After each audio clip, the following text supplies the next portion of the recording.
Assalamualaikum warahmatullahi wabarakatuh. Jumpa lagi dengan saya Adam Bonsai. Kali ini saya mengucapkan semoga para pencinta seni rupa Indonesia, para pencinta seni rupa khususnya painting atau melukis, semoga semua kita diberi kesehatan oleh Allah Subhanahu wa Ta'ala. Dengan kesehatan kita akan mampu terus berkarya untuk diri kita, untuk keluarga kita, untuk lingkungan kita, untuk bangsa tanah air kita, dan untuk dunia. Jangan kendur, jangan patah semangat, terus berkarya, tunjukkan taring kita melalui karya-karya ini di kancah nasional ataupun internasional. Dan kita jangan selalu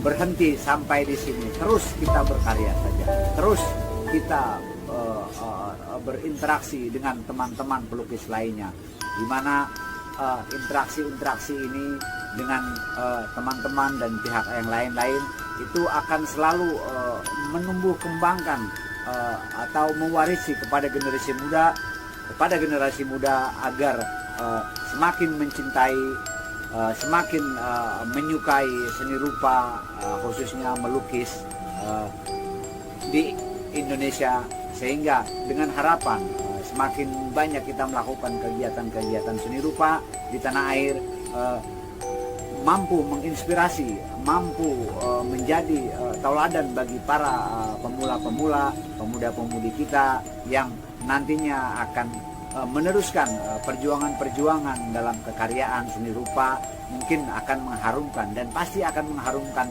nama baik bangsa dan negara di mata internasional. Semoga kita semua selalu tidak kendur semangatnya, pantang menyerah untuk berkarya. Kali ini saya akan mencoba berbagi, share pengalaman, bedah karya, khususnya karya saya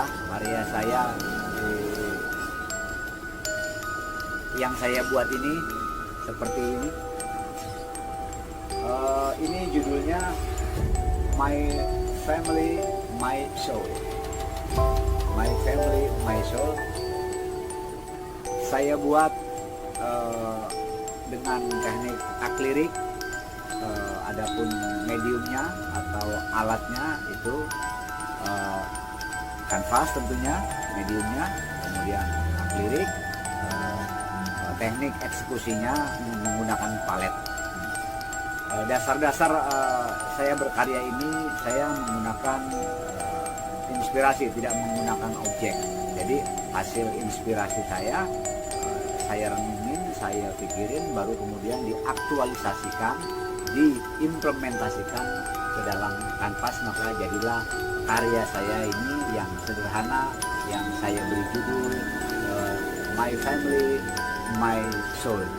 Nah, lalu apa yang menarik dari karya saya? Sebenarnya karya saya biasa-biasa aja, dan banyak orang yang sudah melakukan teknik-teknik seperti ini, teknik-teknik palet, teknik-teknik spontanitas, teknik-teknik tidak menggunakan objek, teknik-teknik yang lebih menggunakan imajiner, menggali imajiner, memaksimalkan, memompa daya ingat kita untuk kemudian melukis di dalam kepala kita. Kemudian setelah itu baru kita menggagas sebuah ide, sebuah tujuan, sebuah sebuah pesan, kemudian diimplementasikan, dieksekusikan dalam sebuah kanvas. Kebetulan saya di kanvas. Dalam melukis tentunya, dalam berkarya kita tidak mengenal medium dibatasi. Medium boleh apa saja, boleh kanvas, boleh kain, boleh triplek, boleh apa saja, boleh benda-benda apa saja dilukis itu, boleh apa saja, boleh benda-benda apapun yang ada di rumah, dari mulai piring dan lain-lain, boleh semua dilukis, boleh semua. Dulu Van Gogh juga sudah melakukan itu jauh sebelum kita. Nah, artinya betapa banyak kemudahan dalam seni rupa, bahwa dalam seni rupa itu tidak membuat kita menjadi susah untuk berkarya, tapi justru seni rupa itu memberi keleluasaan yang sangat bebas, memberi keleluasaan kepada kita yang sangat bebas untuk melakukan berkarya apapun dengan caranya, tekniknya apa boleh dengan menggunakan melihat objek, boleh kita sambil OTS, boleh kita merenung di kamar, pokoknya semuanya boleh. Sebab apa? Dalam seni rupa prinsipnya yang penting adalah hasil akhir. Dan yang salah itu ketika orang yang tidak berkarya. Nah, ketika orang tidak berkarya, bicara seni rupa ngomong kosong, ya kan? Itu tidak perlu, karena yang penting adalah bagaimana kita selalu eksis dalam karya, selalu kita eksis dalam menemani peradaban kehidupan di dunia ini, termasuk kita bertugas. Seniman itu tugasnya apa? Mengawal peradaban, saksi peradaban, jadi hakim peradaban, ya kan? Jadi jadi motivator peradaban. Itu tugas seniman. Berat sekali, berat, memang berat. Tapi ya inilah seniman, memang harus benar-benar produktif. Seniman harus siap banyak melihat, harus banyak mendengar, seniman harus banyak memahami, seniman harus banyak dikritik, ya, banyak dikritik, dan seniman itu bila perlu jarang mengarang. Kecuali saya, karena sekarang lagi dalam keadaan memaparkan sebuah konten. Baiklah, apa sih yang akan diceritakan oleh seorang Adam Bonsai, ya kan, tentang karyanya yang biasa-biasa saja. Betul, saya hanya pelukis biasa, dan saya memang juga bukan luar biasa. Hanya saya di sini akan berbagi share kepada pencinta seni rupa yang mana tahu ada kesamaan chemistry dari cerita-cerita saya ini dengan mitos bahwa bahwa lukisan itu hidup. Kita dibuat bingung, dan mendengar lukisan kita hidup itu konon dari zaman dahulu kala itu sudah ada. Karya saya ini, saya karena berkarya ini tidak untuk dijual, not for sale. Jadi karya saya ini saya tempatkan di ruang utama rumah saya tentunya. Karena apa? Karena peruntukannya itu, karya ini sebagai cinta, bahwa keluarga is number one, ya. Jadi makanya saya tempatkan ini di rumah saya, di ruangan utama. Jadi seandainya teman-teman ada yang main ke rumah saya, maka sebelum melewati tamu ruang utama, nanti teman-teman akan ada ruang yang akan dilewati dan akan melihat karya saya selalu digantung. Dengan harapan apa? Saya ingin karya saya ini dilihat sama keluarga saya, istri saya, anak-anak saya, semua selalu melihat. Itu utama tujuan saya, dan tidak memang tidak untuk dijual, memang sama sekali tidak dijual. Ya, saya berkarya ya apa adanya seperti ini. Namun dari karya ini saya semula tidak percaya bahwa karya itu bisa hidup. Saya tapi dibilang percaya tidak percaya, tapi kita dalam keyakinan memang ingat ada yang namanya gaib, ya kan, gaib. Jadi kegaiban depan mata kita itu contohnya ya takdir, pernasiban, dan lain-lain, ya kan, itu gaib. Ketika kita ahli akademis, ahli akal sekalipun, ya kan, ya tetap nggak nyampe 100% bahwa ada unsur gaib yang ada di dunia ini, di kehidupan mana tuh, di dunia ini. Jadi dari dasar itu saya percaya percaya ada unsur gaib, ya walaupun kita percaya itu dalam konteks yang dalam keimanan kita, dalam koridor keimanan, gitu. Jangan konteks yang di luar koridor keimanan, sehingga kalau konteks di luar ke koridor keimanan kita jadi menyembah selain Tuhan kita dong, ya kan gitu. Jadi saya percaya di dunia ini ada alam gaib, contohnya alam akhirat, contohnya alam gelap, ya kan. Saya percaya contohnya ada khodam, ya kan, contohnya ada jiwa itu.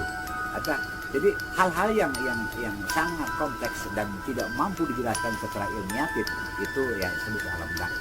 Saya percaya bahwa alam gaib itu ada alam gaib seperti mimpi, permasiban, takdir dan lain-lain. Tidak semua logik itu juga memenuhi unsur semuanya, tapi ada kekurangan. Nah, dari memahami menempatkan gaib kita percaya, kita iman, itu artinya kita apa?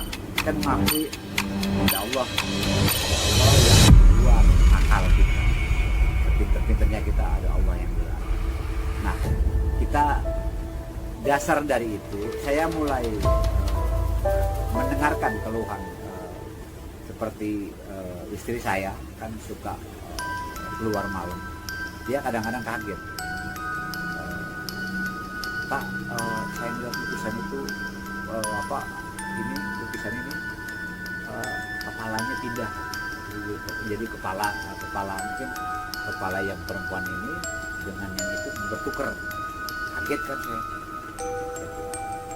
Kemudian satu kali cerita, tapi saya anggap itu biasa aja lah. Tapi sampai saya mikir juga. Tapi akhirnya ada juga cerita lagi, kemudian di lain hari ngomong begitu lagi, Pak, ini bisa terbalik sendiri. Kalau tengah malam terbalik sendiri. Nah, kemudian anak saya juga yang sudah besar lah ya, sudah hampir sarjana, dia juga selalu bilang begitu, Pak, lukisan ini kadang-kadang berganti kepala, Pak. Lukisan ini kadang-kadang ganti kepala. Saya bilang, dari punya kesimpulan, saya hanya mencoba menjadi arif, mencoba tidak takjub, mencoba tidak mengambil inisiatif penghakiman atau menjustifikasi bahwa itu tidak benar dan lain-lain. Saya lebih merenung, yaitu tadi saya lebih percaya kepada di keimanan kita siapapun itu ada alam gaib, ya, alam gaib termasuk alam gaib, alam yang tidak bisa dicerna dengan ilmiatif, tidak bisa dicerna dengan kecerdasan akal. Contohnya, apa Anda terbayang bahwa Anda mau punya anak wajahnya seperti itu? Kan dulu waktu SD SMP tidak terbayang. Atau apa Anda akan terbayang bahwa umur sekian Anda ternyata kerja di direktur bank nasional? Kan tidak terbayang. Atau sebaliknya, Anda lahir orang kaya, apa Anda terbayang sekarang setelah papa mamanya meninggal kemudian menjadi bekerja seperti biasa? Kan semuanya tidak terbayang. Artinya saya percaya bahwa di kehidupan ini ada kegaiban. Saya percaya. Begitu juga dengan lukisan. Saya percaya. Di lukisan itu ada khodam pasti ada kegaiban. Nah, hanya kita sebagai orang yang beriman, jadikanlah satu kegaiban ini jangan dijadikan sebuah tahayul, jangan dijadikan sebuah momok yang menakutkan kita, tapi kita tempatkan dalam keimanan kita bahwa kita percaya bahwa itu kejadian seperti itu ada. Kita percaya bahwa hal-hal yang seperti itu ada di dunia, dan gaib itu selama kehidupan ini berotasi itu tidak akan hilang. Pinter-pinter manusia, sehebat-hebat manusia dalam berakal, dalam berpikir, dalam berkeilmuan, tetap ada unsur gaib, ya kan? Ada unsur gaib yang selalu ada di sekitaran kita. Tapi marilah gaib ini kita jadikan sebuah semangat untuk kita bahwa terima kasih ya Allah ya Tuhan, memang gaib itu ada dan saya mengimani kegaiban, saya mengimani akhirat, saya mengimani hal-hal seperti itu. Hanya akan tetapi jangan sampai hal-hal yang begini membuat kita bergeser kepada tauhid kita. Apapun profesi kita, kita sebagai muslim ya tetap kita harus ingat pulang kita ke rumah Allah, diambil akhirat, ya kan. Nah, jangan sampai keimanan ini menggeser gara-gara melukis kita akhirnya mendramatisir, justru menggembor-gemborkan bahwa karya ini magis, ini bukan seperti itu, bukan seperti itu. Tapi marilah sebuah kegaiban ini dijadikan oleh kita introspeksi bahwa kita memang harus mempersiapkan apa buat pulang, apa bekal pulang, bukan lukisan ini, ya kan, bukan baju ini, atau bukan jam yang tangan yang mahal ini, atau rumah yang mewah, bukan, ya kan. Tapi apa? Amal ibadah kita, keyakinan kita, ketauhidan kita yang tetap solid tidak goyah, bahwa saya milik Allah dan akan kembali kepada Allah. Ya itu tadi, apapun kegaiban itu tidak menggeser kita menjadi murtad atau mempercayai selain daripada Tuhan yang Maha Kuasa sesuai dengan keimanan saya orang muslim. Dan sebenarnya cerita ini tidak menarik, hanya saya menggarisbawahi bahwa apapun itu kegaiban itu memang ada, dan marilah jadilah kegaiban itu menjadi tolak ukur kita, menjadi untuk semakin ingat bahwa kita memang akan berhadapan dengan hal-hal yang seperti ini, dengan hal-hal yang tidak diduga. Memang dalam hidup itu kita akan menemukan namanya menangis, namanya sedih, kecewa, ya kan, dan senang, gembira, sakit hati. Ya, itu harus ada kesiapan itu. Nah, kemudian marilah kita jadikan kegaiban ini sebagai apa? Sebagai untuk semakin kita yakin bahwa kegaiban itu memang datang ke kita tidak mengganggu kita. Ya, kita pun sama, jangan mengeksploitasi atau mengeksplor kejadian ini menjadi sebuah produk-produk dagangan-dagangan yang menghasut orang. Tidak boleh.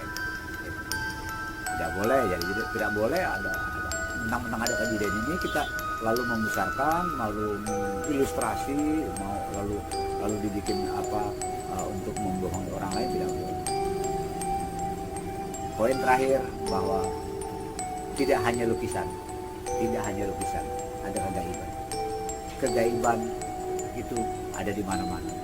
Kegaiban selama dunia berotasi akan ada di mana-mana. Tapi jadikan kegaiban ini sebagai introspeksi kita, sebagai penguat kita makin percaya kepada Sang Khalik Allah Subhanahu wa Ta'ala, Tuhan yang Maha Esa yang kita imani. Demikian share pengalaman saya tentang lukisan saya. Jika ada yang manfaat ambil, kalau tidak ada manfaat juga tidak ambil. Jangan lupa tonton video saya, like video saya, dan jangan lupa komen dan subscribe di channel saya. Demikian, mudah-mudahan secuil cerita ini bisa menjadi inspirasi atau menjadi hiburan untuk pemirsa sekalian, pemirsa seni rupa Indonesia, khususnya di Indonesia. Semoga ini menjadi sebuah kelengkapan cerita-cerita tentang seni rupa yang ada di Indonesia. Saya Adam Bonsai mengucapkan terima kasih Anda sekalian, teman-teman sekalian, pemirsa seni rupa sudah menonton video saya. Sampai jumpa di segmen berikutnya di channel yang sama, dan semoga harapan kita semua seni rupa Indonesia tetap maju. Hidup seni rupa Indonesia. Assalamualaikum warahmatullahi taala wabarakatuh.